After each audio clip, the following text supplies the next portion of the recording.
حضرت ادریس علیہ السلام حضرت آدم علیہ السلام کے پوتے اور قابیل کے بیٹے ہیں۔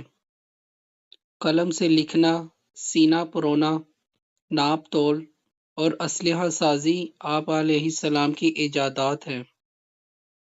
قرآن پاک میں 2 جگہ آپ کا ذکر آیا ہے۔ حضرت نوح علیہ السلام سے 1000 سال پہلے ہوئے۔ آپ علیہ السلام کی جو نصائح منقول ہو کر بعد میں آنے والوں تک پہنچی، ان میں چند یہ ہیں: خدا کی بے شمار نعمتوں کا شکر ادا کرنا انسان کی طاقت سے باہر ہے۔ یاد خدا اور عمل صالح کے لیے نیت میں اخلاص شرط ہے۔ دوسروں کو عیش میں دیکھ کر ان پر حسد نہ کرو، اس لیے کہ یہ چند روزہ عیش و عشرت ہے۔ اپنی ضرورت کی چیزوں سے زیادہ کا طالب حریص ہوتا ہے۔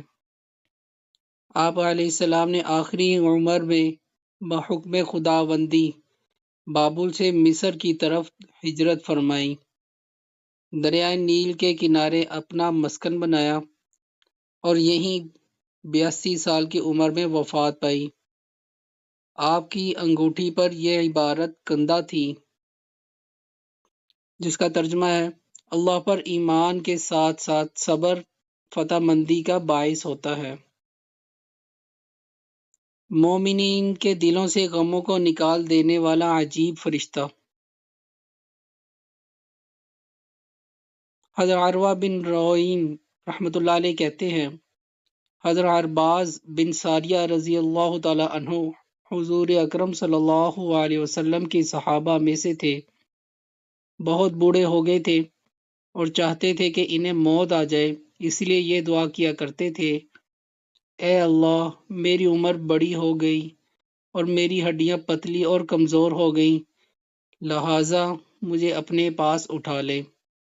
حضرت ارباز رضی اللہ تعالی عنہ فرماتے ہیں کہ ایک دن میں دمشق کی مسجد میں تھا، وہاں مجھے ایک نوجوان نظر آیا جو بہت حسین و جمیل تھا۔ اس نے سبز جوڑا پہنا ہوا تھا۔ اس نے کہا: آپ یہ کیا دعا کرتے ہیں؟ میں نے اسے کہا: اے میرے بھتیجے، میں پھر کیا دعا کروں؟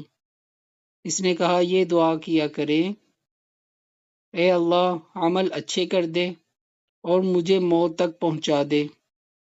میں نے کہا: اللہ تم پر رحم کرے، تم کون ہو؟ اس نے کہا: میں ریبائل، وہ فرشتہ ہوں۔ اس نے کہا: میں ریبائل، وہ فرشتہ ہوں جو مومنوں کے دلوں سے تمام غم نکالتا ہوں۔